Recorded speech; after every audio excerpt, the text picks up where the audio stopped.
I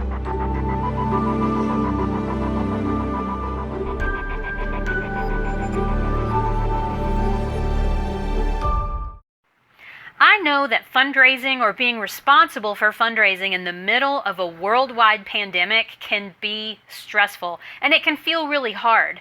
I'm Sandy Reese, Chief Encouragement Officer here at Get Fully Funded, where we help small nonprofits learn to raise the money they need to fully fund their budget. I want to share some tips with you today that I think will make fundraising, or at least the way you look at fundraising, a little easier right now.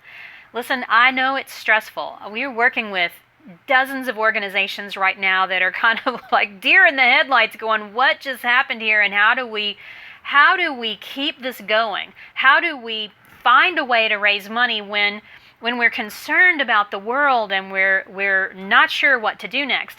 We just did a survey in our Fundraising for Founders group. That's a free group over on Facebook. You're welcome to come join us.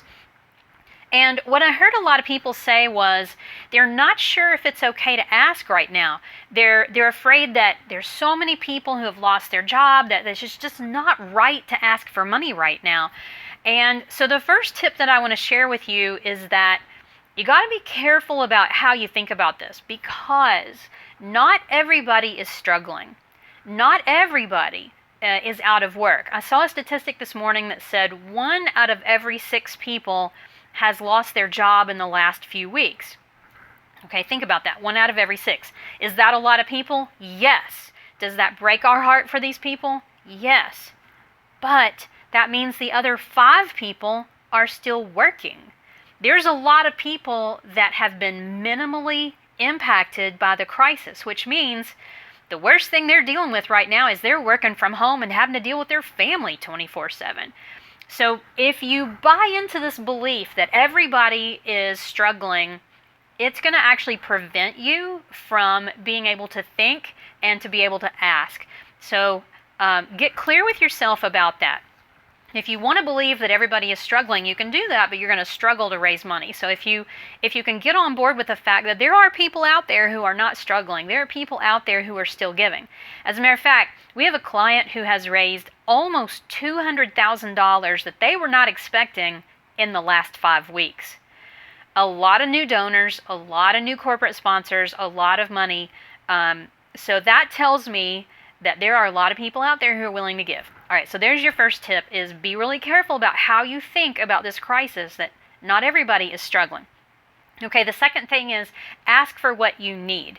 Now, if you're in a situation where your programs have closed, or you're not able to deliver services for whatever reason, you may think, well, we can't ask for money right now because we're not actually doing anything.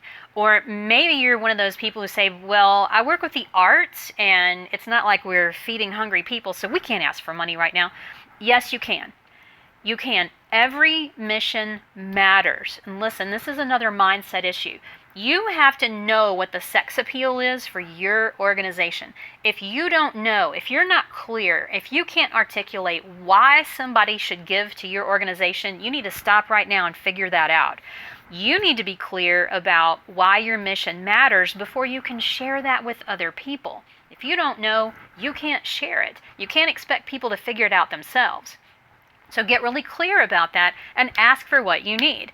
So if your programs are continuing to operate like a food pantry or a homeless shelter and you're seeing a spike in need, then talk about that. Talk about how there's more people showing up than you had budgeted for and you need help.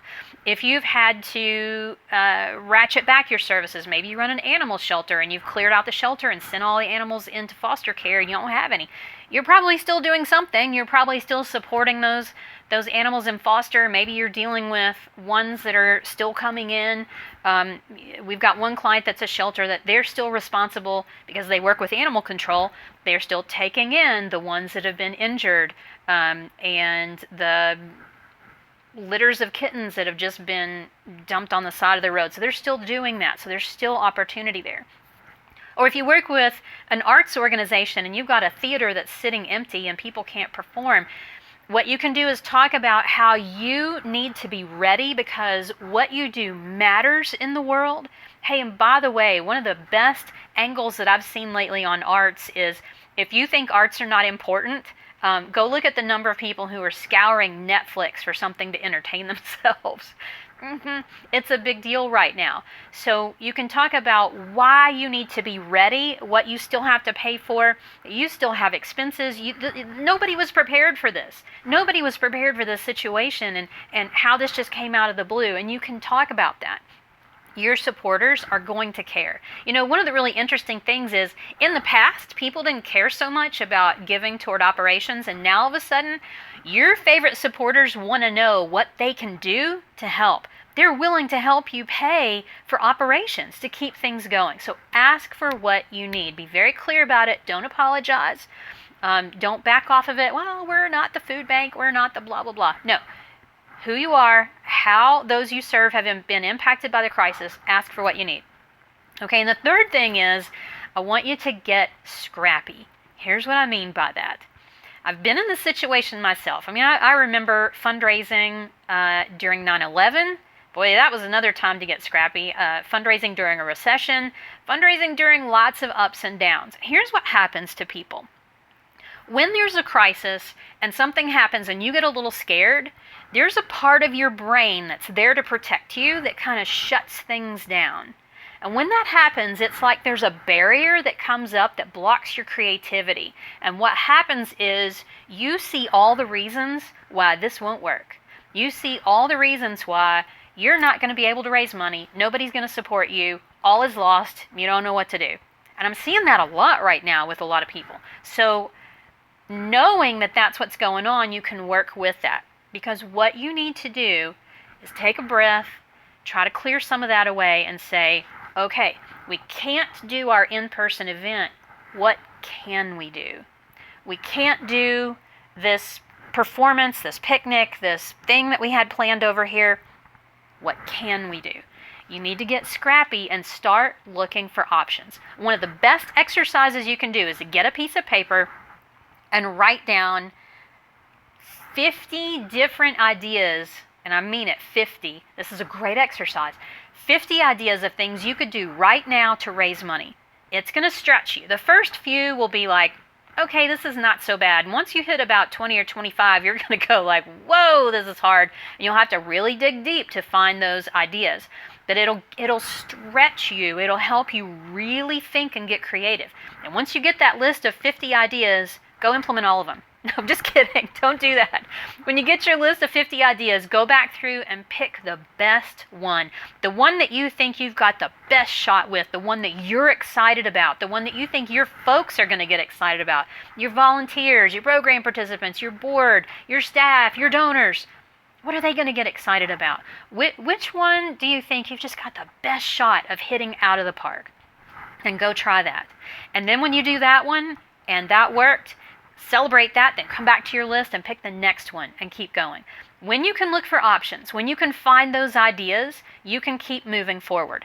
If you get scared and you let that barrier come up and just kind of shut things down, you're going to close yourself off to possibilities, and guess what? Your fundraising is going to go in the tank. So try to take a breath. Keep looking for options. What can you do? And listen, there are tons out there. Look at what some other organizations are doing. There's some really, really creative stuff happening right now. Go over on my blog and read the article about virtual fundraiser ideas. Come join us in our Fundraising for Founders group, and I'll give you some more ideas. Okay, so there's 3 tips that are going to help you raise money in the middle of this crisis. So a couple of things. I did mention our blog. You can find more tips just like this over at getfullyfunded.com/blog. On our YouTube channel, we post videos like this every week. It's getfullyfundedtv.com. And if you're on YouTube, go ahead and click the subscribe button and hit the bell so that you get a notification every time we share video tips just like this. And if you want to come join our Facebook group, it's Fundraising for Founders. We'd love to have you there. All right, that's it for this time. See you next time. Bye, everybody.